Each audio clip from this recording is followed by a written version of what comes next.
We're going to have Jim Ross on the line in just a couple of minutes, and we'll start taking phone calls. We'll go through as many emails as we can. We probably have enough emails to go through about 3 shows, I think, for Jim Ross. Brian, I was going to ask you a question here. I spent like all day the last couple days figuring out like awards and things like that. And next Friday, which we don't have a guest next Friday, we should do the awards show. We'll go through all the Wrestling Observer awards. So we'll do that a week from today. But this will give away the result of one of the awards, I guess. It is the first time in history that the winner of the Rookie of the Year award was fired by the company before the year was over. Oh, no. So anyway, yeah, can you believe that? How about that? How about that? Not only that, he probably had the best match you've seen in how many years live? Live? Yeah. Maybe ever. Oh my God. Brian, what else? I've been let's see, what else has been going on? Anything else big going on today? Well, there was a big article in the newspaper about Steve Austin getting his surgery moved to January 17th. It'll be at the Methodist Hospital in San Antonio with Dr. Lloyd Youngblood.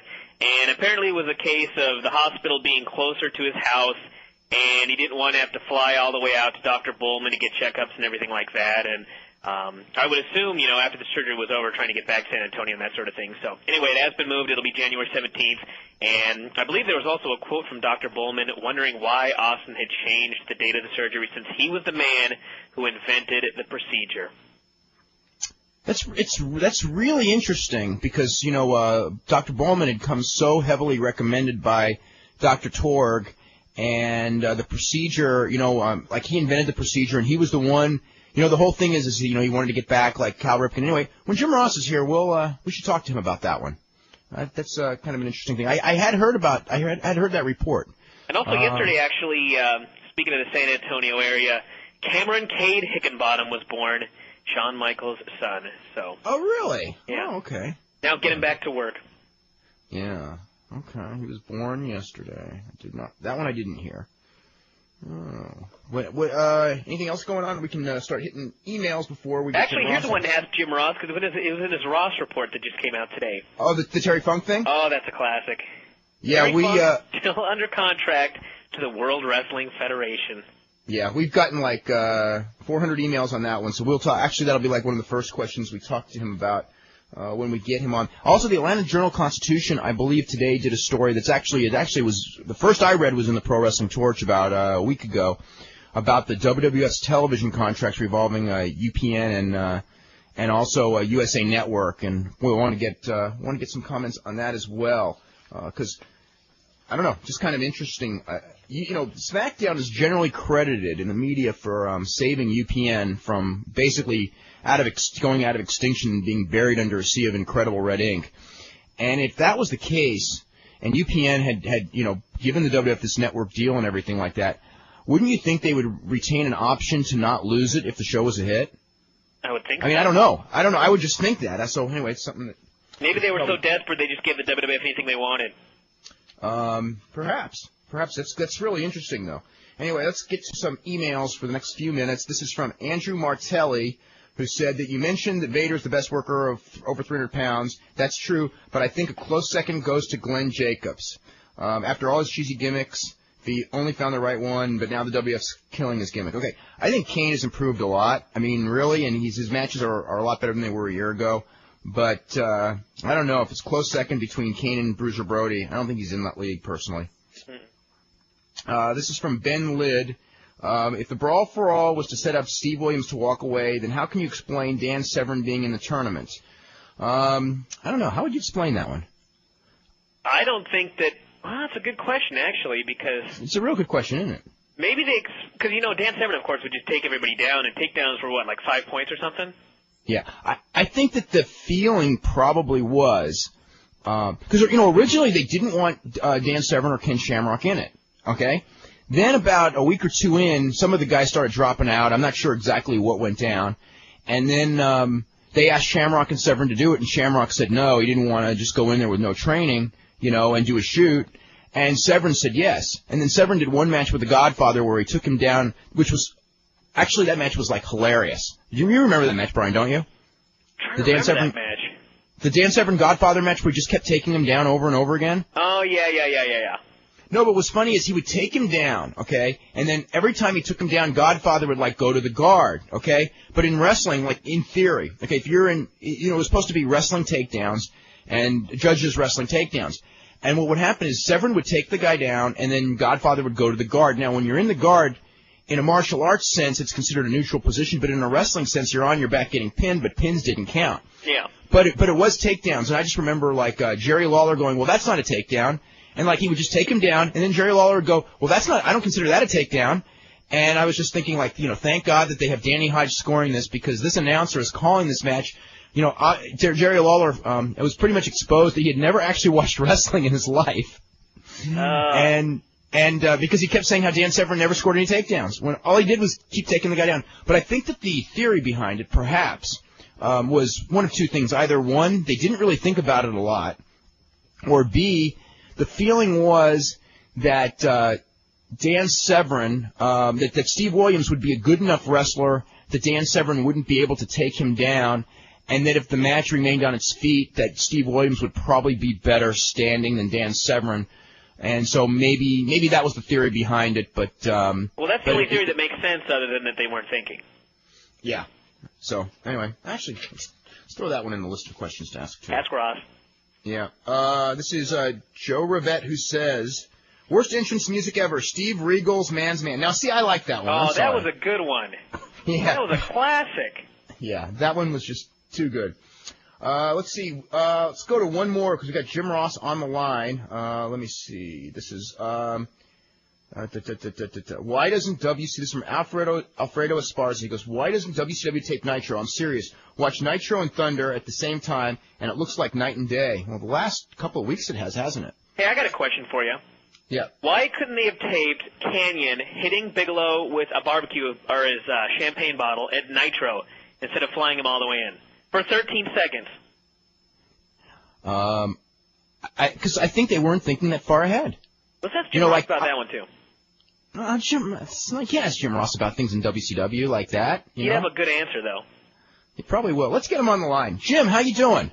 I'm good. How are you guys? Hey. We're doing really good. Jim, this is Brian Alvarez. He does Figure 4 Weekly, and we've got, I don't know if you've heard this, but we have more fax questions or email questions than any guest that we have ever had by far. And we had a lot from Ric Flair too, but this is, I got like a week's worth of emails right in front of me.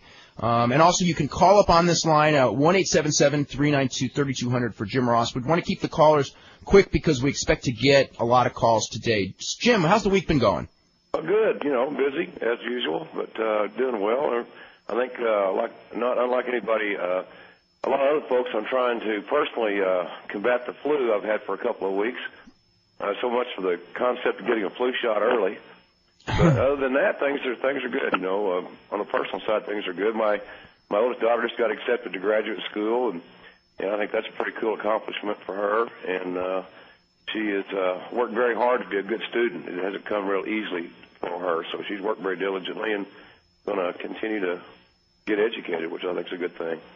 Are there a lot of guys, battling the flu right now in the company? Because I know in the Northeast it just seems like, from what I hear, it's almost epidemic. We have a lot of our talent have a variety of ailments, and the flu certainly seems to have affected more than its share on our roster. I think it's really seemingly taken its toll on a lot of the folks who work up here in the office because, like you said, the Northeast seems to has been hit especially hard. So but we're working through it. Just keep on going. So. Is there anyone who's going to be missing this weekend because of injuries or illness or anything? We're going to let D'Lo Brown have a couple more days off to get over his shoulder injury as a precautionary thing. He could work this weekend. We think it'd be better for him, and certainly in the long run to let his shoulder heal another couple of days. And he'll be back Monday if needed for Raw. But D'Lo will not make the house shows this weekend. Bulldog was originally booked on these cards. I talked to some folks in Calgary today. He'll be clear to come back to work. As it stands right now on January the 17th, which would be the Raw in New Haven. So he will not be on the cards this weekend. Hopefully, if we've done our job, he would have been removed from the advertising earlier. But in any event, he will not be on the card this weekend. I can't think of anybody else off the top of my head. You know, talking to you guys might jar my memory, but I heard Rodney might have hurt his shoulder at the SmackDown tapings. Rodney dinged his shoulder a little bit. He did, and even though Rodney's not booked on the house show tour this weekend, he's going to has trained through that injury, from what I understand. And according to I have a guy by the name of Bob Clark who works for us in talent relations. That is one of his jobs is to be the point man on all the injuries and the rehab and stuff. And he's been staying pretty busy on that project. And he told me today that Rodney's shoulder was sore, but he'd be ready to go on Monday.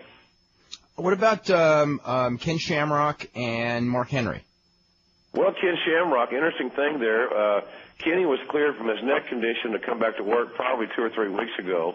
And then about a week ago, we heard on the Internet that he had knee surgery, which was news to us. We called him, and he flatly denied that he had not had the surgery. Then, subsequently to that, Vince and I met with Ken in Stamford about a week or so ago.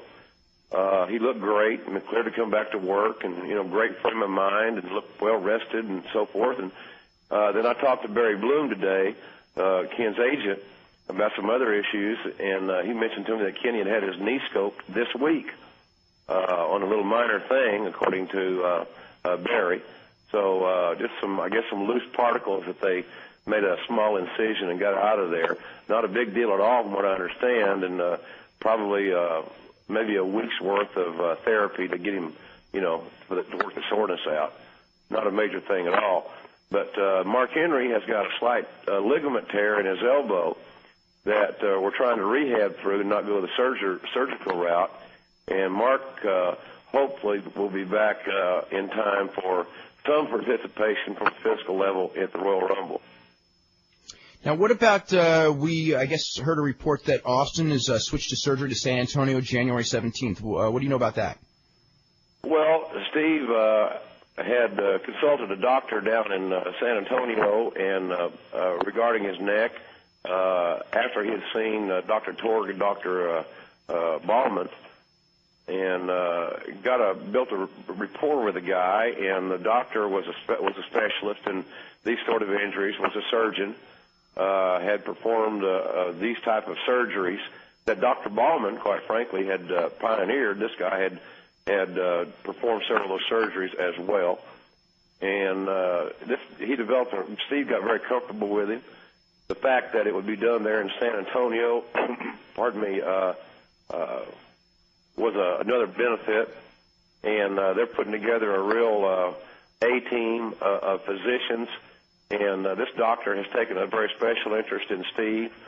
And Steve was a little bit uncomfortable with the publicity surrounding his involvement in Cleveland. I think, the minute he walked out the door, it was on their website. And yeah. It's just something that, would like to not be that aggressive on. It's, I don't know. We were a little bit surprised that they were that proactive, shall we say. But bottom line is that Steve feels very comfortable with these surgeons in Texas that have looked at all of his files, have spent hours and hours consulting him. They spent more time with him on an individual basis than any doctors that he's ever had. And he's gotten very comfortable with them, and something surgery of this nature, that's a very important aspect of the procedure, is him being comfortable and confident that he's in good hands. And he feels very comfortable and very confident that these folks can do a good job. So basically, it's been scheduled for January 17th, and that's as it stands now. It's exactly when that'll happen, and he's been training almost every day. I talked to him just a day or two ago, and his spirits are better than I've talked with him in months. He's just really happy about this decision. He's looking forward to the surgery. He's excited about the future, and so to me it was it's a good thing, but apparently the clinic in Cleveland has issued a press release where Dr. Ballman thinks Steve is either somewhat naive or not very bright to allow someone else to operate on him in the world other than Dr. Ballman. And, it's Dr. Ballman's opinion. Has Steve given any indication that if everything goes well, he'd be willing to do something in the ring for WrestleMania? No, we haven't talked about WrestleMania. We haven't talked about any events. We're taking everything a day at a time in a literal sense. You know, the main thing is to get him ready for the surgery, and, boy, he's doing everything he can to do that. That's what we're focusing on right now. And then the 17th, we're going to keep our fingers crossed that the surgery comes out as well as we expect it to. And then we'll kind of go from there and see how his rehab goes and so forth. I think it would be unfair to Steve. I think it would be unfair to the other guys. I think it would be unfair to the company, fans, anybody associated with our product to go ahead and kind of pencil him in for WrestleMania right now, even though we feel like the chances of him being able to do something in the ring after his surgery are better than they've ever been since his condition arose. Yeah. Now, has this doctor offered any differing opinion as far as like his, the chances of him being able to wrestle full time, part time? No, everybody's opinion is basically the same. They all believe that they can put him back into normal physical condition, that he can lead a normal life. As we all know, what these athletes do, these performers do, is not normal. So how Steve's body's going to respond to the bumps of working remain to be seen. The doctors feel like he's got a heck of a good chance to come back. He thinks he's got a heck of a good chance to come back. I think he certainly believes that he has not had his last match. Now, obviously, if he were able to come back, we would book him in a very judicious sense, like you would any commodity, and to make sure that we didn't overdo it. But we're basically just taking it one day at a time. It's just hard to plan on what you would do with a guy until you know that you have the availability of him, and it's easy when you have an Austin. It's like you're bringing back. He has been, and in my eyes is still the top guy in this business. And until he is permanently taken out of uniform and sitting on the sidelines, he's going to be that until Austin can't defend his place. And I just think that it's easy to get him back involved, as over as he is, if we see that he could physically be able to do a few things. But, there's no hurry. We think we're careful with where we're going at WrestleMania, and having Steve Austin as a part of it obviously would be a huge boost. There's no doubt about it. I'm not trying to downplay that. But he is so over that if we didn't know we weren't going to have Steve until a week before the event, we could figure out something very quickly that Stone Cold could be a part of at WrestleMania. I think any of us could probably do that. What's the doctor's name in San Antonio? Youngblood. Dr. Youngblood? Mm-hmm. Okay. Do you know Brian, do you know the first name by any chance? I think you mentioned it to me. Yeah, it's I think it's Lloyd. Yeah, Lloyd. This morning I've been out there cracking the numbers as far as the Wrestling Observer Awards.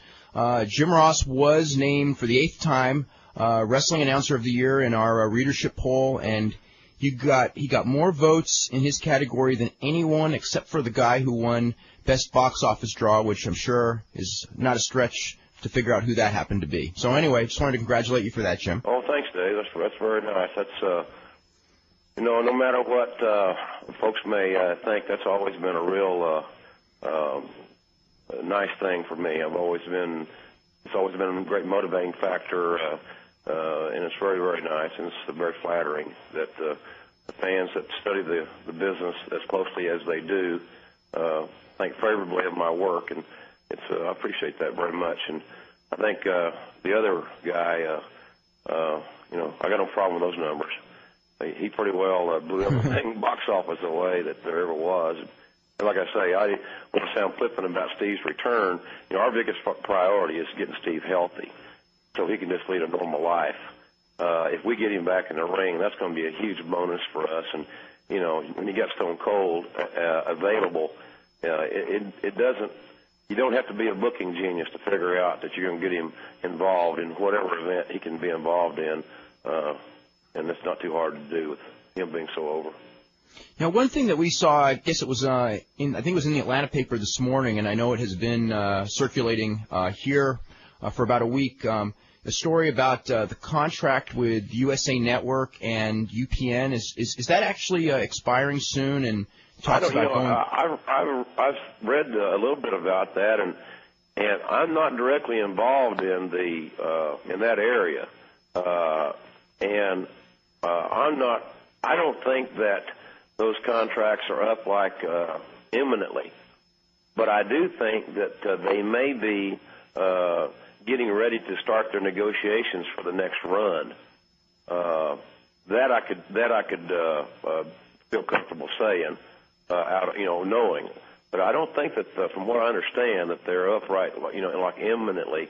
And of course, both USA, we're the highest rated shows on both networks, so I don't think that there's going to be certainly any issues as far as the network wanting to keep its respective WWF programs on the air. So I don't really know where we are on that, other than I know both networks are very pleased with the results that we've been getting. Did you hear anything as far as the thing that happened on that radio show yesterday with The Rock, and what did you hear about that? That's the only thing I really heard about it was it seemed like from the information that I got that The Rock was kind of ambushed in that interview, and the host of the show are saying that from what I understand, saying that they weren't aware of what was going to happen, and the guy that did the abrasive material, kind of a John Rocker type thing, very racial from what I gather, and I didn't hear the show. He then basically shifted the blame to his writers for posting something that he wasn't aware of. So everybody really started passing the buck, and basically The Rock was offended by the nature of the dialogue and politely excused himself as they went to commercial break or during the commercial break and left. So I think he handled it as well as one could expect him to under the circumstances. And I'm sure that those guys, if they had the opportunity, might want to reconsider their creative on that segment. But that's what I understand about it. It was just some racial remarks that he was particularly offended by and declined to participate any farther in the program. I assume you've read Rock's autobiography by now, right? I've read a large portion of it. I have not finished it yet. I actually only got the book on Monday in my hands, and I didn't get to start on it until the plane ride back on Wednesday. So between blowing my nose and taking vitamin C and stuff, I have read a great deal of it, but not all of it. Because I got a book review here. Somebody emailed me that's read the entire book, and I guess there's a lot of information in the book, or he talks a lot about how strongly he is against racism, and actually tells a bunch of stories about how at different times during his life when he's, I guess, been confronted with people that have said things, that he has gone as far as to attempt to strangle them and pull the tongue out of a teammate's mouth during a fight. So obviously it's something that he's very concerned about, and I don't know, from what I've heard, because I actually went up to the website and I read some of the stuff up there, and obviously there is a lot of, I don't know if I would say hate would be the best, because what they try and say up there is that it's in parody, and obviously that means nothing. But anyway, apparently it was not Sick Boy, the individual that was on the show, that actually posted the statement. But Rock had a good point in that he said that if you're the webmaster of this website, you should probably know what everybody else is putting on there, as opposed to coming on here and saying you know nothing about it. Mm-hmm. Yeah, he's very sensitive about those issues, as he should be. And I just think that it was a bad decision made on the radio people's part, and not that we all, in the creative vein, haven't made bad decisions on programming. So I think they made a mistake, and he decided to not participate any longer. I thought that he handled it when I heard how it was handled. I thought he handled it really with a lot of class.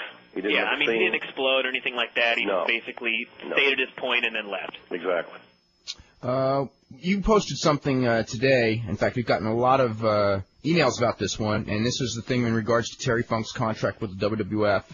and his appearance with the WCW. What's basically that all about? Well, Terry's contract rolled over at the end of December, and it had an automatic option year on it. And quite frankly, Terry had been getting royalties, for his work here on tapes, videotapes, and merchandise items, primarily videotapes. But he'll still get a quarterly check for his royalties. And, we have a great relationship with Terry, and I think that's the basis of the fact that even though he participated on WCW's program last week under contract to the WWF, we're choosing to release him of his contract so that he can pursue their opportunity. And certainly we'll look forward at some point in time and to doing business with Terry again.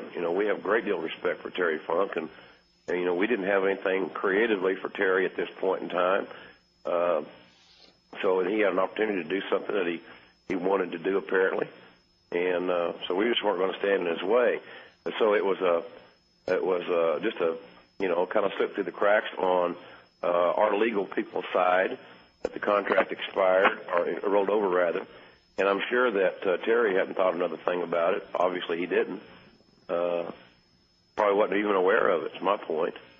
So we're looking at it as if it was an oversight. And Vince, I know, has a great deal of respect for Terry. And I certainly have been a fan of his for years. I mean, for a long, long time. I think the world of him. So, it's just one of those things where he'll sign a release hopefully the next day or so. And then that will legally, make it okay from a legal standpoint for him to continue doing what he's doing. So he has all that paperwork, and I'm sure he'll be getting that taken care of, and, we'll move on about our business. We have a question here from Tim Knoll, who's asking, is Reckless Youth under contract? And if so, are there any plans for him? And also, when does Amy Dumas start? Well, right now, Amy Dumas is, her creative is is being addressed. There's a good opportunity that we may put her with Poppy Chulo and give them a makeover and repackage them, so to speak, and see how that looks, and see how they function in the ring. We're going to bring them up here to Stanford and spend a week or so with them and see what kind of chemistry they may or may not have. The nice thing about it is that we're encouraging Poppy to speak English more, and Amy can help us there because she speaks Spanish. So we're going to look at that, and I would suspect that they would probably would debut, I'd say, within the next 4 to 6 weeks, and maybe sooner, but that's a pretty safe window. And what was the other question?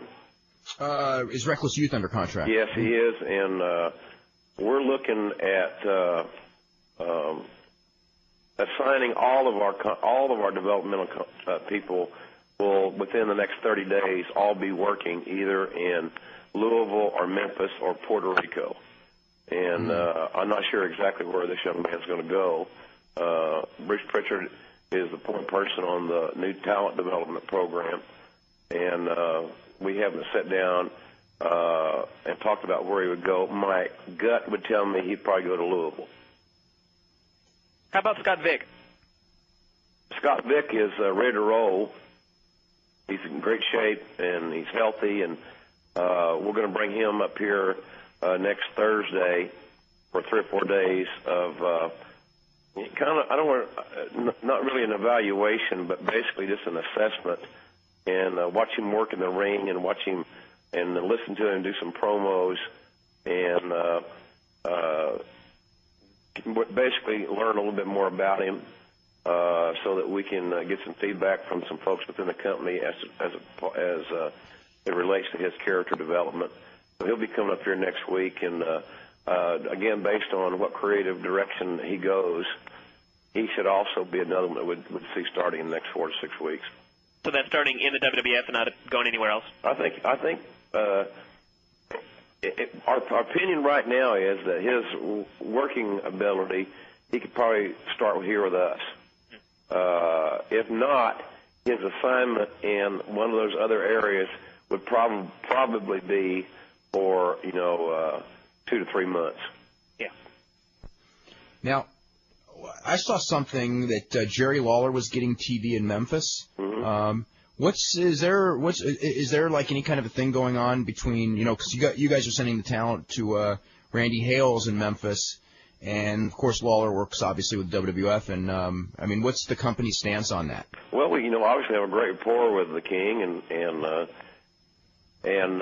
we have a good rapport, I would say, with Randy Hales, basically because of Jim Cornette's efforts down there in Memphis on our behalf. We're, as I have said on my website, and the last 30 days, easily 30 days, that we're going to be making some major changes in our talent development program this year. And our goal is to basically give that whole department of talent relations, that whole area of talent relations, a makeover. And there's certain things that I want that department to do as far as being able to more accurately measure and evaluate talent, a more aggressive method of scouting and recruiting, and then consequently signing good human beings that have some aptitude and obviously some athleticism and hopefully some charisma that we could mold into a player for the WWF roster. There's just a lot. I wanted to really be a state-of-the-art program. It isn't right now, and hopefully within the next 60 days we'll see some huge changes in that, and that may mean some changes in Memphis. It could be some subtle changes in Louisville. Certainly, we're looking to start something in Puerto Rico. I'm looking for a lot of changes there.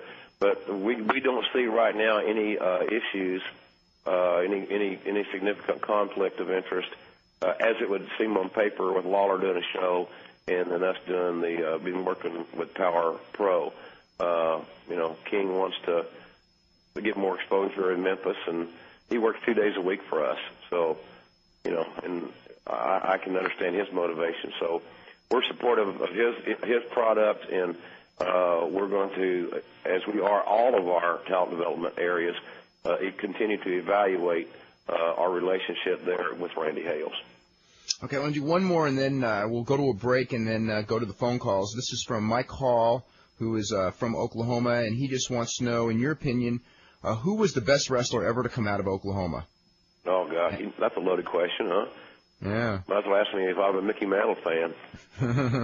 Well, that's obviously, to my view, Danny Hodge. If you're looking for amateur wrestling, there's no question. Yeah. There's other pros that drew more money. Watts drew more money than Danny Hodge. Watts drew big money in New York, and Watts drew big money in Frisco and other places. And Watts drew more money in that territory than Danny did. There's some contributing factors to that, ticket prices, et cetera, et cetera. But Cowboy actually orchestrated and drew more money on top. But Hodge, I believe, was the best I ever saw. It was him. And I would think, quite frankly, the second best I ever saw out of Oklahoma would be Jack Briscoe. Yeah. And Briscoe was a great amateur, too, but he probably was not quite as good an amateur as Hodge. Hope Jack doesn't beat me up for saying that. But Jack had more charisma and probably was a better pro than Hodge. He was more. He was definitely a bigger star worldwide than Hodge. Hodge was more. Oh yeah, yeah. Not that Hodge wasn't a big star, and a star wherever he went, but Briscoe in the early '70s was, the number one or two guy probably in the whole business for a while there. And the thing about that is that, the fellow asked me my favorite, and again, as a kid and watching wrestling every Saturday night at 10:30, Hodge was the number one babyface in the territory, and he was the Oklahoma hero, and it was there was a special bond with a real Oklahoma guy on this, fighting all these Japanese guys and these Russian guys, and all the stereotypical heels that he was booked with. So I think my favorite was Hodge, and that's from sentimental reasons. From a business standpoint, Briscoe was probably the better pro. And also, he wants to know if WWF has got any plans for a television taping in Oklahoma this year. Well, I lobby for that all the time. I had a conversation with Ed Cohn about that today. We were talking about WrestleMania in the year 2001, and I said, well, I guess that means Tulsa's out of the running, and I pretty well got that verified. On a serious note, I think that there is a chance we might be able to do something in Oklahoma City if it will route with when it would route with either Little Rock, who has a brand new building, 18,000 seater, and or Dallas. But it's going to have to route, and right now it's not scheduled. But I hope, and I'm continuing to do a little bit of hometown lobbying that we have at least one event there in next year and make it a TV taping. Any news on Seattle? Yeah, Seattle. We're going to do a TV taping in Seattle this year. I can probably look at my book and tell you when you come back from the break. But I think it's in April. It's going to be tied to Vancouver. Vancouver for Monday Night Raw, and then Seattle for SmackDown, I believe. Let's go to Kevin in California. You're first up with Jim Ross. Hello, Brian. Hello, Dave. Hello, Jim. How are you? I'm good, thanks. Hey. Congratulations on your daughter. Oh, well, thank you. My 11-year-old son, Tyler, is your #1 fan here in Stockton, California. Just want you to know that. Well, thanks. I appreciate that. And he was pretty upset when the other company ran the Oklahoma gag. Mm-hmm. I told him that while it showed they had no class, that it was a backhanded compliment, that they're obviously jealous of your stature and your talent. What could I tell him from the horse's mouth your feeling was about that? Oh, I tell him not to take it too seriously. That those fellows are just trying, I guess, create a character that would be entertaining. But I didn't ever think it was too entertaining from a personal standpoint. But not take it too seriously. It didn't bother me as much as some folks thought it did. It wasn't something that I hung my hat on. No pun intended. Just Gotcha. It's just you got to be bigger than some of those situations that you're faced with sometimes, and just move on. And that's That's what I'll tell him. One other quick question. Brian and Dave have told me I'm crazy, but could you ever see a scenario, for the sake of the fans, where the companies would get together for a once-a-year extravaganza pay-per-view and we could really see a knockdown drag-out? No. That's a simple answer. You're right, Brian. You're right, Dave. Hey, thank you for giving me the time. You bet. Okay, is our next our next caller Pat in Los Angeles? Yeah. How you doing, excellent show, gentlemen. Mr. Ross, I know this is a rather broad question, but just wondering if you had any what are your fondest memories of working with Cowboy Bill Watts in Mid-South Wrestling? Well, I think some of the best memories of working with Cowboy was watching him write, which at times was some extremely entertaining episodic weekly television.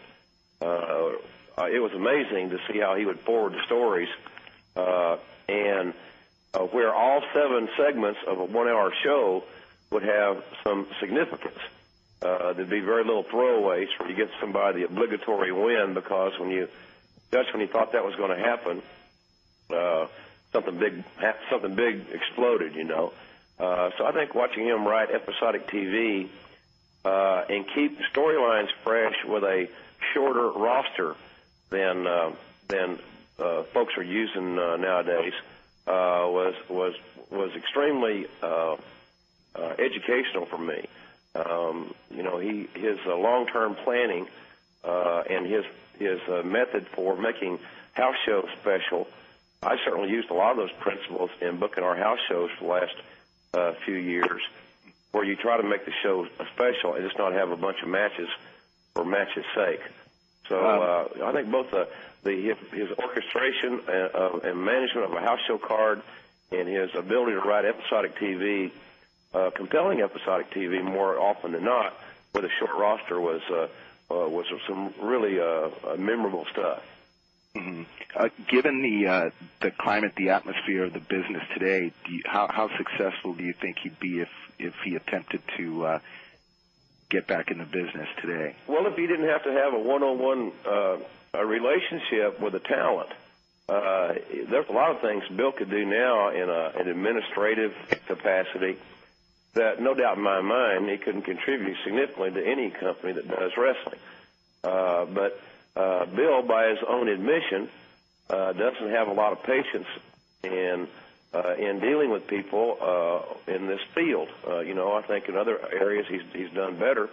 But Bill has there's some challenging times. Would have some challenging times motivating talent in the way that he's comfortable doing, and that's through power and through intimidation. And I don't think that philosophy works anymore. And personally, in my view, and I think that would be his challenge. But he's a brilliant guy. I mean, he had a great mind for the business, and I'm sure if he were so motivated, he could do it again. But his personal skills in dealing with talent in this era of talent, I don't think would be as positive as you would need for it to be. Yeah, I mean, that's watching a tape of the Duggan DiBiase coal miner cage match, coal mining gloves. From Houston, Texas. Nothing like that. It's just hair. It puts the goosebumps on your arms. Yeah.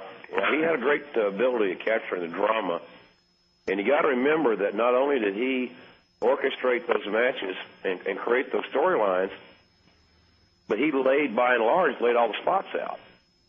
And then he would in turn, because of his passion and his vision, would tell me at a certain point there when I started doing it, the story behind the match, and to go out there and be passionate and to tell a story. And I never had any problem being passionate because I was a huge fan. I mean, I was pinching myself because here's this huge wrestling fan, this little Oklahoma town, actually getting the opportunity to do commentary for wrestling. God, I was the luckiest guy in the country, and I still feel that way by and large. So it was amazing to look back at it because it was a lot of a one-man effort. Even though he had a lot of bookers, he still put his fingerprints all over the product, just like Vince is doing. I had a question about the WWF booking. How long-term are you guys booking now? Because I know Vince Russo said before he left that it got to the point where he was writing TV week to week. And now that they're gone, have you guys gone back to more of a long-term, plan for the main events and some of the undercard, or is it back to, just a couple of weeks in advance? We're doing more long-term planning now than we were a few months ago. And I think that's basically because Vince it's his basic and primary responsibility now to write the TVs. He's trying to plan farther ahead because, quite frankly, it makes it easier. If you know your destination, you can create your journey is established. But you got to know where you're headed. You got to know what road to take. And if you don't, you just travel. Where are you going? I mean, where does this journey take you?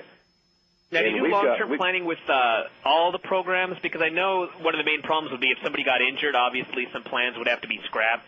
So is it mostly the important storylines and the lesser storylines from the undercard or more? Yeah, absolutely. I think it's been that way in the business for years.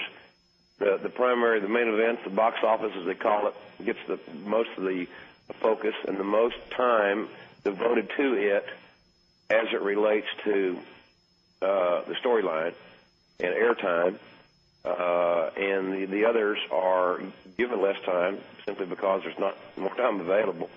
So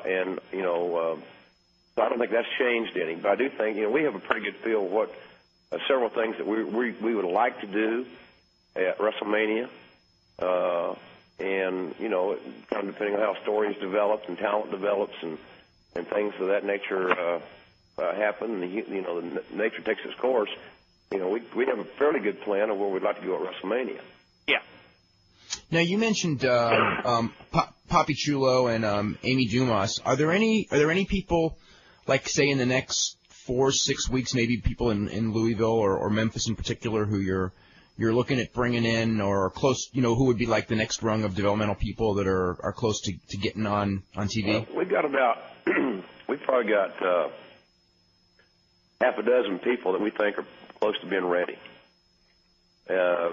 And we are in the process. This week there's been a lot of, we've looked at a lot of tapes, and I think, I would think probably we're going to have a little bit better feel for that within the next week. But we think Steve Bradley's about ready. We like what Jim Cornette has done with Barry Buchanan down in Louisville. We have an idea maybe for a character for him that would work. Steve Bradley's work has been at our TVs. We can look at him every Monday and Tuesday. Has been excellent, and he's a fine young man, and he's a real welcome addition to our locker room. And one of the reasons that we bring these young guys when we're getting close to doing something with them to TV while they're working in a territory, so they can build the relationships with the guys that are already here. And Steve Bradley's not unlike Kurt Angle. Steve Bradley had less obstacles to overcome getting accepted in the locker room than Kurt did, because Kurt came in, as the Olympic gold medal winner, et cetera, et cetera.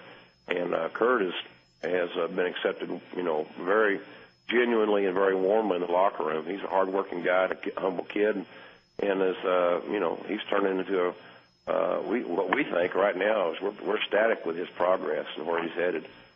But we think Steve Bradley's about ready. We think Barry Buchanan is sure getting closer than he's been.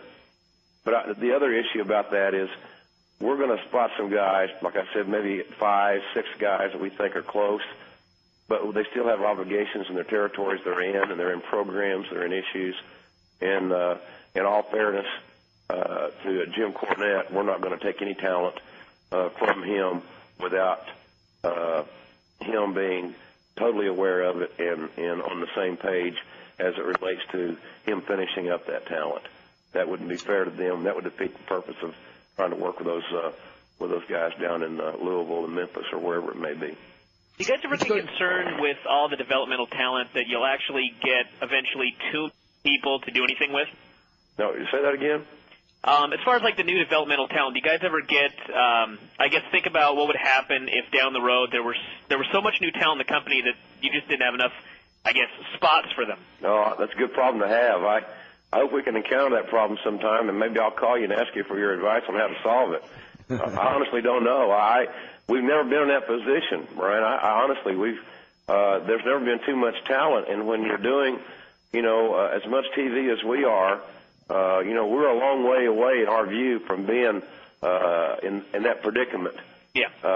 And I don't know that, we're going to sign a whole lot more prospects than are going to make it.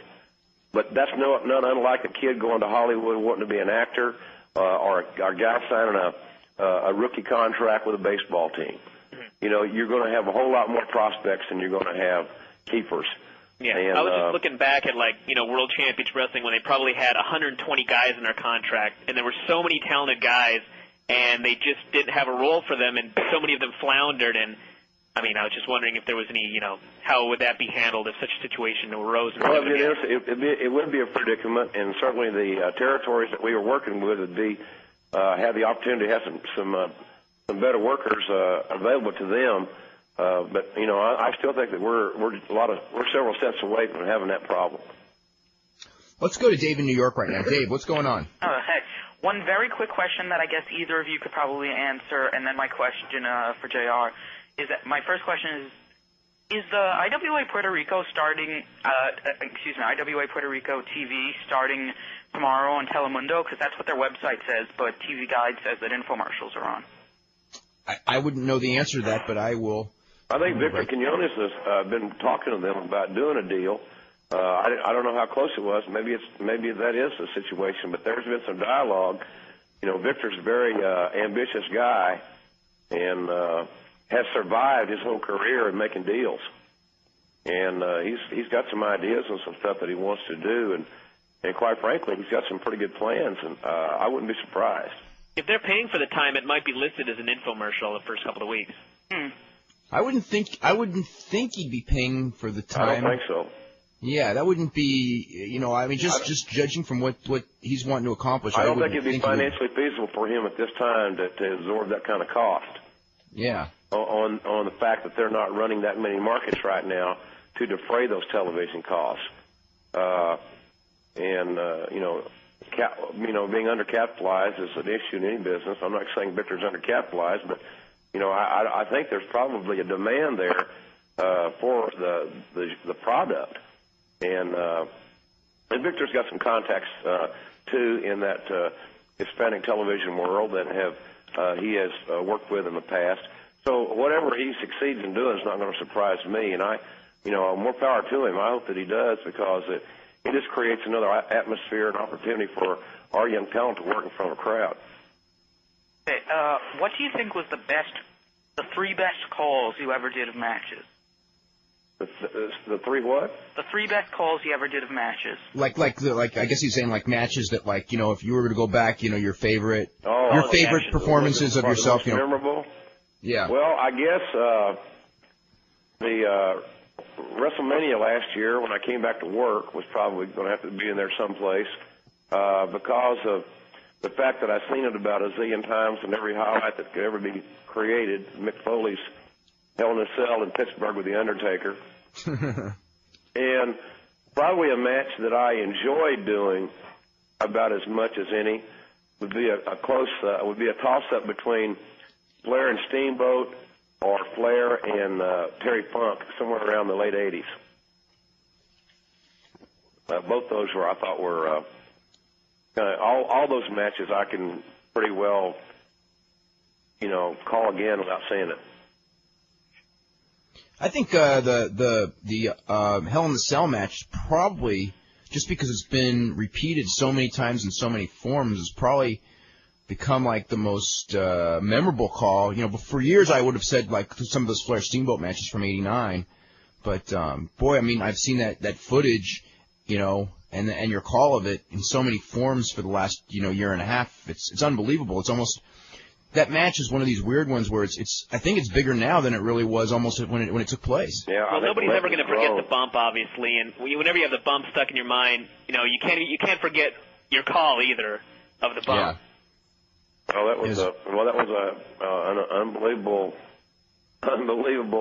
move. I still to this day I shake my head in amazement, and I love Mick. I really truly do. He's a wonderful man, but I hope to God he never ever even remotely thinks about doing anything close to like that again. But he's amazing. He's an amazing guy. And, I don't know that I'll ever forget that day.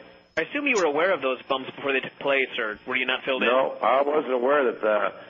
I knew that he was going to do something extraordinary, but that didn't surprise me because it was him in a main event or co-main event in a pay-per-view.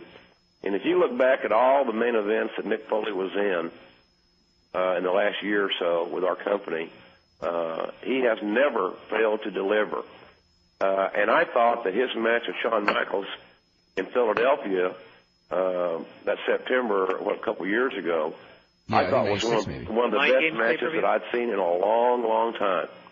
Those two guys told a great story, and it was tremendous. A lot of false finishes, and it was very well performed, I thought. But you look back at his track record, and he just always delivered. So when somebody said, well, Mick's probably going to do something extraordinary tonight, I said, yeah, I'm sure he will. Because I really didn't want to know for a couple of reasons. I didn't want to worry about it, which is a selfish reason. The other reason from a professional standpoint is that I tend to do better work if I don't know everything that every little I dotted and every T crossed. So obviously I know the big picture. Yeah. I'm not trying to sell that bill of goods. I don't know what's going on, but I'd rather not know every minute detail. And certainly that spot was not minute, but it was a spot that I was not informed of. So when it happened, it happened without me thinking about it happening. It happened, and whatever I said was a natural, real, bona fide reaction. What's the status as far as the sponsorship in SmackDown, as far as the companies that have pulled out? Are there others that have come back? Are they just kind of waiting it out to come back, or is that kind of a dead issue now? I think it's really a dead issue right now. It has not been a topic of any discussion in upper-level management meetings that I've been involved in. I think it's really we've kind of weathered the storm on that, in the way I see it. I know that Burger King, as most folks know, came back after a week, and they're having problems with inventory in the first quarter as far as accommodating the demand for commercial time. So I know business is very good, thank goodness. But, I think the thing really is kind of blown over, and quite frankly and honestly, it isn't a major issue in our office, and hasn't been for several weeks. Now, it's been pretty obvious in the last month or so. SmackDown is toned down. I don't think that there's really been any noticeable effect, one way or the other on the ratings. The women wearing slightly more clothes. I noticed, and I don't know if this was a conscious effort or just how the show turned out. I mean, I just noticed from watching Raw on Monday, it seemed more toned down than previous weeks. And is that like a company thing, or is just happened to be how that show turned out? I think it's as much as it happened to be how that show turned out as any conscious effort. There are certain things that we have evaluated, and I just think that we're going to probably try to take the higher road more often than not. Not that we're always going to hit that mark, but I don't think that there was any we certainly didn't have any powwow or any huddle to determine we're going to do this on Raw tonight, we're going to tone it back or back down on it or something. I think it basically the function how the show was written, but I do think that you're going to see us take the high road more often than not on a lot of the things we do and a lot of the things we say. And certainly that isn't to say that we aren't going to try to maintain an edge and still do some provocative television. I just think we're going to be able to do it better. I think we're getting better at what we do, and hopefully we're going to be able to refine what we do and still keep the product entertaining for all of our demographics, especially the ones that seem to be the most responsive, and that's the males 18 to 34, essentially. Are there any characters, whether it be an Edge or a Christian or people like the Hardy Boys or whatever, that you're kind of looking at trying to really elevate and move to that top level? Like, who do you see as far as, like, you've got your upper echelon with Foley bowing out fairly soon, I guess later in the year. So it's Austin if he's healthy. Obviously Hunter and Rock as the prime guys. Are there any guys that you see right underneath there that maybe would have pay-per-view main events maybe towards the summer or the fall next year? Well, certainly the Undertaker's going to be back. Sure. And he fits in that upper echelon group, obviously. Are you still looking at probably Royal Rumble, or is that evaluation changed? Well, he's doing better. He's still training, and he seems to be getting a lot better, and his spirits are great, and the attitude's wonderful. And I think we miss his leadership. Not that we haven't had good leadership, but you can't have too much. He's such a steadying influence in our locker room, and so we miss his presence in that respect as well as in front of the camera. But I think right now our plans are that he will hopefully be available to us at the Royal Rumble, and we're going on that premise unless his growing is just not going to get it done. So that's the game plan right now. I think we got a lot of guys that have the ability, if they got the right story, got enough exposure, got the opportunity to talk and verbalize on television a little bit more. I think Edge is certainly a kid that we have a great deal of confidence in. I think Val Venus has a wealth of potential, personally. I think Prince Albert has a lot of potential. I think we'll see him doing some upward movement. There's D'Lo Brown is, in my view, he's like a puzzle that is a picture puzzle that has a missing piece, and the piece is not his work ethic or his anything with him other than us getting him into a good story and him being able to execute it. And so he's very close into taking a step up, in my view. I think, like I said, I think the Edge has got lots of potential, a great upside for him. But so does Christian, and certainly the Hardy Boys are extremely innovative, and they just have a huge upside. I mean, it's inevitable to me that all those guys I mentioned, whether it be in the next 6 months or the following 6 months, but soon in their careers, are going to have the opportunity to be given the opportunity to go to the next level. And I don't have any doubts that some of them are not going to stick and become big stars. Now, as far as D'Lo Brown goes, is his contract situation totally worked out? Is there what's there've been a lot of rumors about him the last 2-3 months. He's got probably about 14 or 16 months left on his contract, and he and I have begun discussions on a new deal. That our goal is to have it done long before he has even 1 year left. We think that he's, earned a new contract, and we have great hopes for D'Lo. He is the kind of kid that we like to do business with. You know, he's intelligent and he has a lot of integrity and he has a lot of class. If he'd given me his notice today, I'd say the same thing. I met him when I was doing some stuff for Cornette down in Smoky Mountain. I know how badly he wants to be in the business, how badly he worked to get here, and how much weight he lost, and the constant fight he has on working on his conditioning and his look and all those things. He's really got a great heart and a great attitude, and we're going to do all we can to keep him. And I feel confident and comfortable that we will. He wants to stay here, and we want him to stay here. So we both have the main goals in common.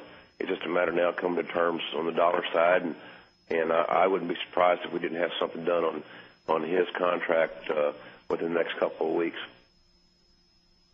Let's go to West in Virginia. Wes, what's going on? Hi, guys.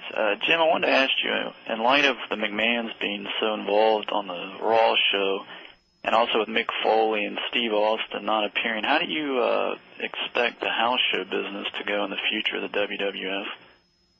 Well, I expect that those guys we just talked about to step up to the plate and continue to grow as performers. The Outlaw, the whole DX group, the Outlaws and X-Pac and Triple H are all young and they all like to perform, and they're very, very valuable in our house shows. I feel good about the fact that they're going to be on our house shows. Kane is continuing to, in my view, to move upwardly. He's a great attraction in the house shows. His reaction, his response to house shows is great. We want to continue to see improvement in Big Show, and we've been real happy with what he has done in the last several weeks specifically. So we believe that the house show business is going to remain competitive and good for us. I think that the one thing that we do is that we really we motivate the talent, which is not hard to do with this group, who perform at a high level in the house shows. We're doing our best to have finishes more often, much more often than not. We're trying our best not to bait and switch and false advertise. I think we've done a good job in the results of the live events, and hopefully that'll help bring people back the next time. I feel comfortable that this roster that we have in place is going to still be strong. And obviously we would love to have Austin back, and we need Undertaker back, and no doubt about that. Knock on wood, as long as The Rock is healthy and the Big Show and Kane, and we'll get a little bit more mileage out of old Mick while we're elevating some other folks. Chris Jericho is going to be a huge addition on that side too. I feel real comfortable that our house show business is going to remain strong. I think one of the strong points of you guys' house show business is the fact that the shows are packed with all the big names, and the production of the shows is also the same sort of production that you'd almost get if you went to a TV taping, because as long as you have like a couple of big names up there on the top, most fans, at least like around here when the WWF is coming, aren't as excited to see like who's wrestling who in the matchups. But just the fact that the big show is coming to this area, and there's going to be the production, there's going to be the big names on top, and as long as that stays strong, I think business will be good. I mean, even if they're top names that are on the shelf, this has been the case for like the past couple of months now. Yeah, and I think it's important for us to provide a good show. I think Dave wrote some stuff about the show that he saw in person in San Jose, which was a house show, and I'd like to think that house show was indicative of the house shows that we do much more often than not. And hopefully by the performance of the guys that night and the effort they put forth, that those folks that were there buying tickets will not have a problem investing in our product again the next time we're in that marketplace. And for San Jose's sake, situation rather, they responded very well because our next date there, which happens to be a Raw, sold out in pretty quick fashion. We've got a lot of people have actually been asking this one. Is there anything, as far as you know, as far as the status of Ric Flair? And I guess this question here says, if he got out of his contract, would you be interested in him? Which I think is almost a redundant question. But what is this? Do you know anything new on the status of Ric Flair? No, I really don't know anything new on Rick's status, other than he's still under contract to WCW. Rick is a great treasure in our business and has a lot to offer. And he's idolized by a lot of guys in our locker room. There's no doubt about that. And I think he's very well respected. I know that he's extremely well respected in our front office, including the owner of this company. So, I don't know what Rick's future holds, but I wouldn't think that Rick would be sitting on the sidelines too long if he were available. But past that, I think any company, whether it be in wrestling or anywhere else, would be lucky to have Ric Flair involved with them. Let's before we go to the next call, I just want to ask also is another question a lot of people have been asking for the last couple of weeks. Is there any start date for Taz? About how many weeks, or imminently, or what's the status of him? Well, our agreement with Paul Lee was that we'd start Taz sometime after the first of the year and give Paul the opportunity to use Taz as much as he needed in the last quarter of the year. We can start Taz any time, and I think basically speaking, it's a matter of the fact that we all have high hopes for Taz, and we want to give Taz the very best opportunity that he can get to have a good debut and to have a very auspicious start. And with that said, the creative needs to reflect that feeling. And I don't think that there is the creative yet that we have discussed has anyone comfortable yet. I think we're still looking for exactly the right idea. And it's no layup that he's even going to be in the Royal Rumble. But he might be. I mean, I'm not being evasive. I guess I am, but I'm not intentionally being evasive. I think it depends on the creative direction. We have a lot of high hopes for him, and we want to make sure that we don't fumble getting started. And so I think that that's a good thing for Taz. The better debut. You only get, the old cliche, you only get one chance to make a first impression, and would like to be able to get him started off with a bang. And we don't know that the Royal Rumble is a place for that to happen. It might be, but right now it hasn't been confirmed. Taking at the debut, do you guys have any idea about where you're planning on going other than that? No, I think there's a whole lot of talk about that, and really, if we do vignettes on him, it'll all depend on how those vignettes are produced as to how he's going to be perceived. If we do some preconditioning in that sense. If I think that the first time fans see him in certain areas, he's going to be a fan favorite. But I might be wrong there. I'm wrong plenty of times. That's my gut reaction to it because he is new, and in some areas he has, a real good name identity. He may not get the reaction in San Antonio that he would get in Worcester or in MSG or something. So I think he's going to be a babyface, but I may be wrong. But a lot of it depends on, if we do vignettes, how they would be written and produced and executed by Taz. Is it?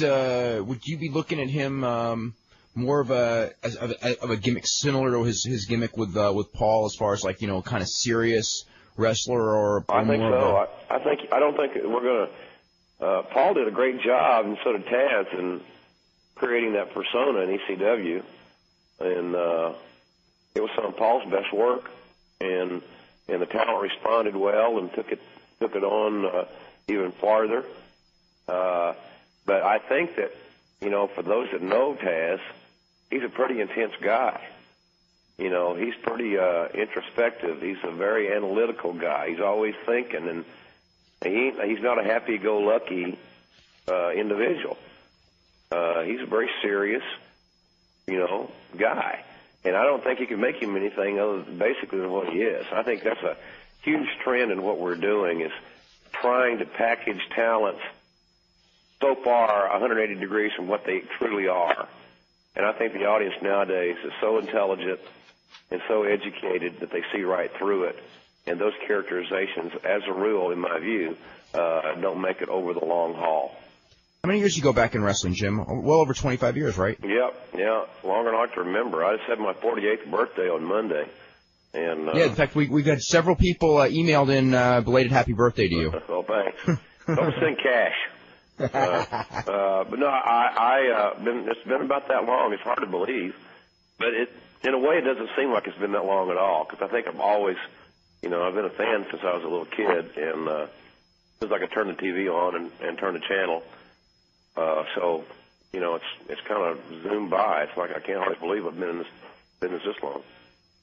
We got a full bank of callers and a ton of emails. Let's just go to Dave in Arizona first. Dave, you're up with Jim Ross. I had two extremely quick questions. First, if you could add two guys from WCW and ECW to the WWF, who would that be?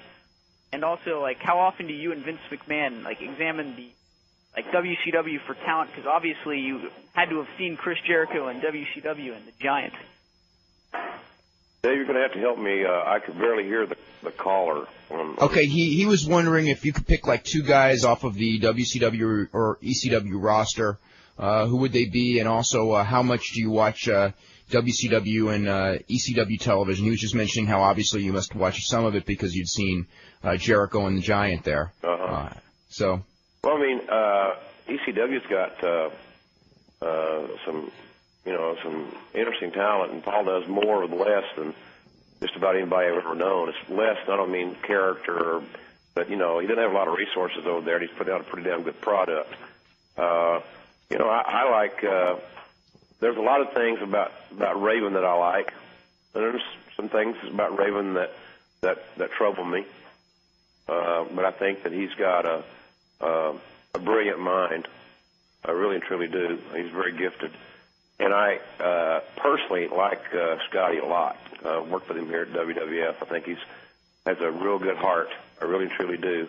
So he'd be a kid that I certainly would like working with again at some point in his career, whether it be in front of the camera or behind the camera.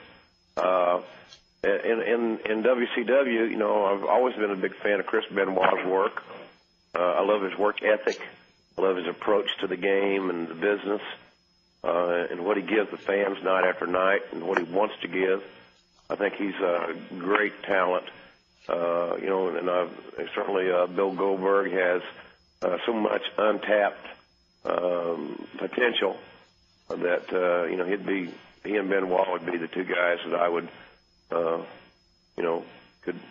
certainly have fun booking on a house show someday. And as far as watching the other shows, I try to watch ECW on Friday nights. I don't watch their syndicated show as much. It comes on at 1 a.m. and an old timer like me is usually in bed by then. And WCW, I don't watch it as much. I watch it on tape because on Mondays I'm working. I guess they're going to move Thunder to Wednesday if they haven't already. Yeah, it starts this coming Wednesday will be the first time. So, I may be able to check that out then. But other than that, it was like catching a tape when somebody have a tape in the office of a show and try to see what's going on. But, I'm going to be honest with you. I don't watch the competitors as much probably as I should. And that's not because of, I'd like to think not because of arrogance, but just because of time restraints. Okay, let's go to Derek in Miami. Derek, what's going on? Yeah, hi. I was just wondering how you guys felt about Rikishi Fatu and the response that he got. Oh, yeah, you got a hell of a response the other night. Yeah, on SmackDown. On SmackDown, yeah. Yeah, we're ecstatic about it. I mean, it's we've been thinking, and then Vince came up with this concept for Rikishi, and I think that there were a lot of folks in our company, and I'm not going to exclude yours truly, that rolled their eyes a little bit on this one when they heard the concept and how the guy was going to be dressed, because I was in the meetings on that thing from the get-go, and not that I'm trying to take credit for the concept. It was Vince's idea, but because I'm in charge of talent, I certainly met with the talent and Vince over the idea, and I just didn't know how well it would translate to the audience, and man, it didn't take too long when the music got put with the character, and the character did a little bit of charismatic movement, a little dancing and stuff. I was pleasantly surprised. I'm very happy. It gives us another player, because his match on SmackDown, I thought, elevated him a lot. Definitely. I really and truly did. Absolutely. And did you guys expect to get the reaction you got? It's also a credit to our champion, I think. You look back on how Hunter had his a few weeks ago with Al Snow. That helped Al, in my view.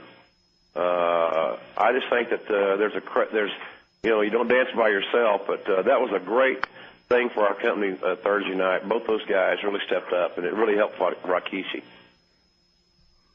Did you guys expect it to go over as well as it did? Because the last 2-3 minutes of that match were, it was like the people took it seriously. I was surprised how well or how much that they were sitting there, on pins and needles for that title change. I thought, you almost would expect, just given that he hasn't had that much high profile experience, that people would, kind of maybe, say, okay, it's a good match, but we all know the title's not changing hands, and the audience reaction certainly didn't indicate that. I think a lot of us just have underestimated how over that character is getting, and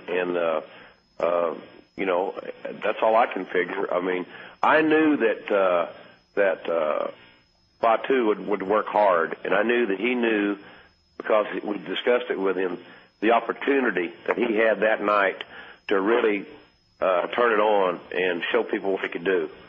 And I gave him a huge hug after it was over. That's the only way you can hug him, if you haven't noticed, is a huge hug. I thought he really rose to the occasion. I thought he really, really performed well and worked so hard. And, let's not forget, he's 400 pounds. But he didn't lay on his behind, He did a real good job. So I was, like I said, pleasantly surprised. And I'm really happy that I just hope that he can keep this momentum going, because if he can keep it pumped up a little bit more, he may surprise us all on where he might go. It almost seemed from commentary like you guys are leading towards maybe a program down the road between the two. Hello? Hello?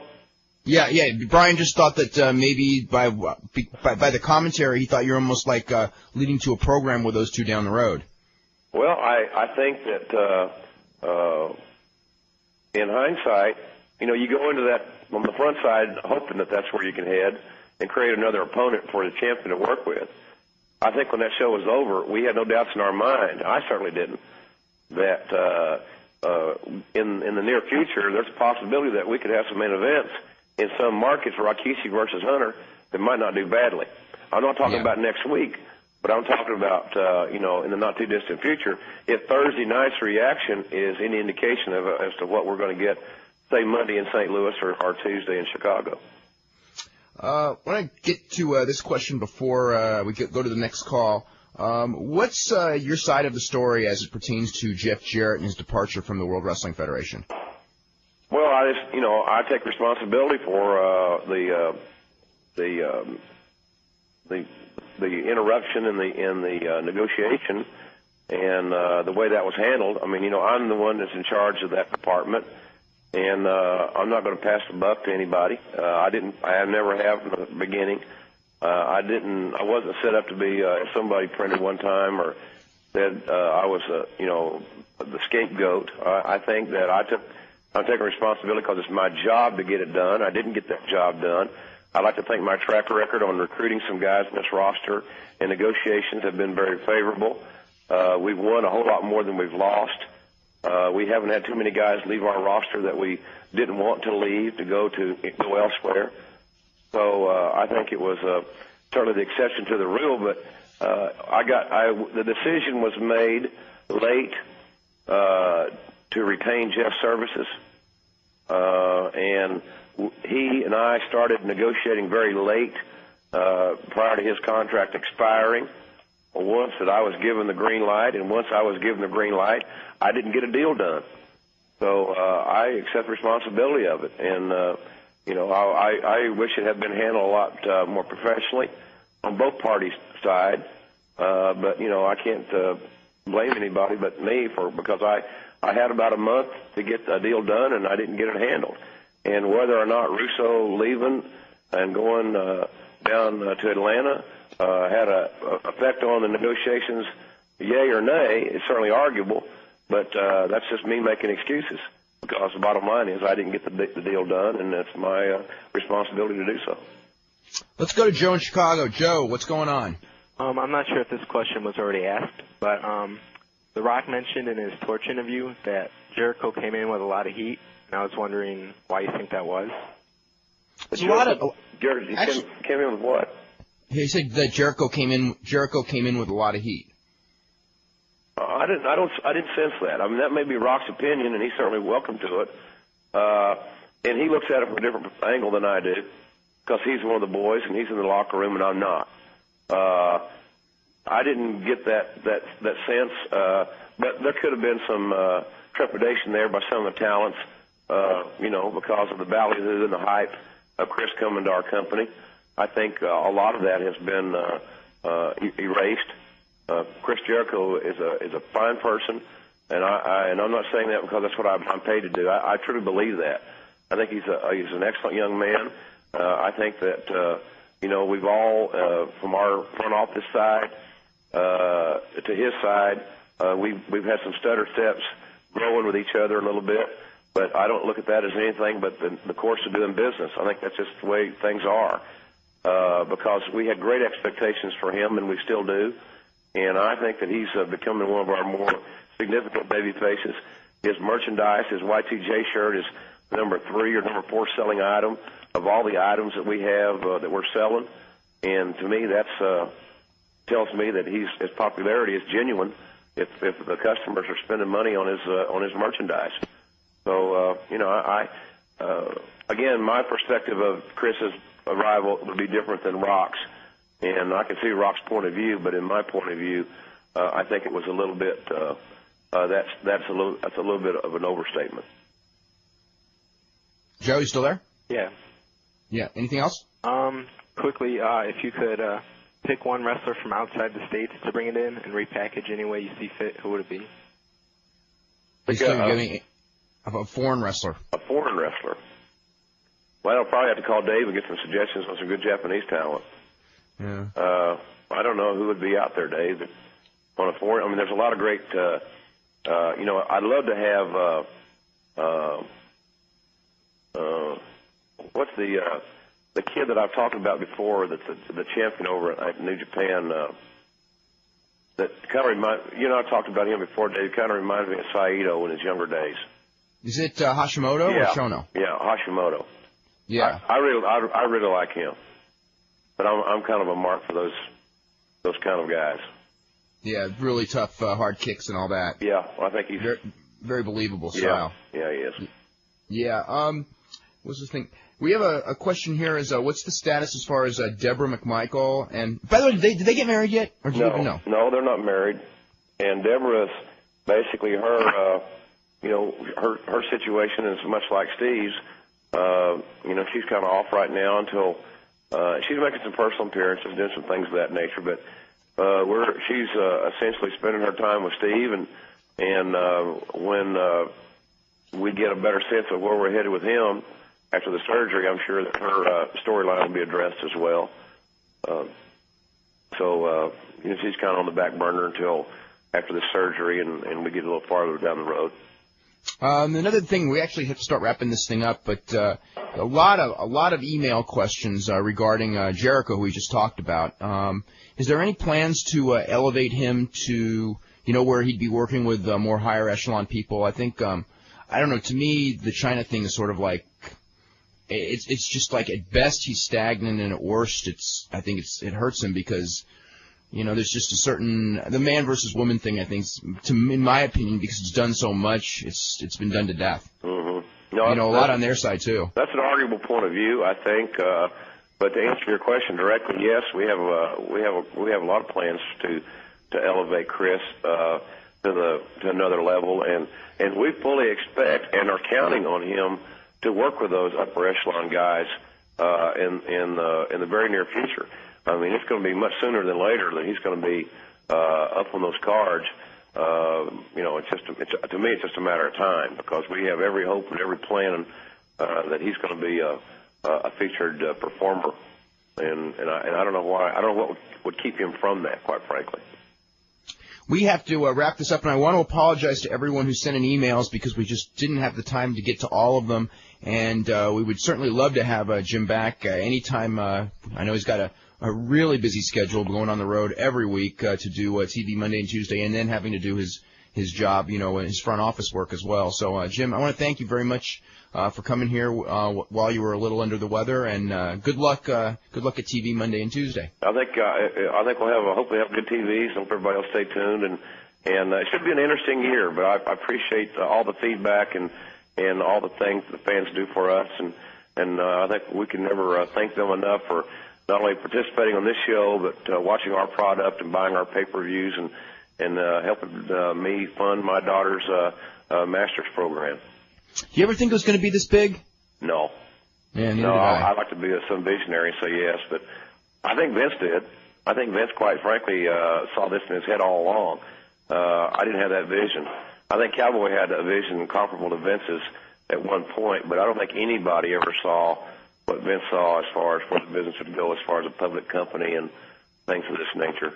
The marketing, like with a best-selling book and a top 10 record and just there's so many things that have been going on in wrestling in the last, governor in the last year and a half. Yeah, it's amazing.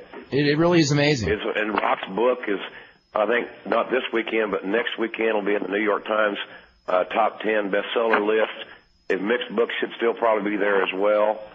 That'll be an interesting top 10 list in a couple of weeks. And I guess the Rock book is just, as well as Mick book sold and is selling, the Rock's book in the early stages is even exceeding that. So it's been an amazing ride, and we just raised the bar. We've got to really start doing things. We got to continue to do better at the things we do, and Jim, hopefully we will. Okay, Jim, we're totally out of time. Thanks, Brian. Brian will be talking to you again on Monday, and we'll see everybody Monday.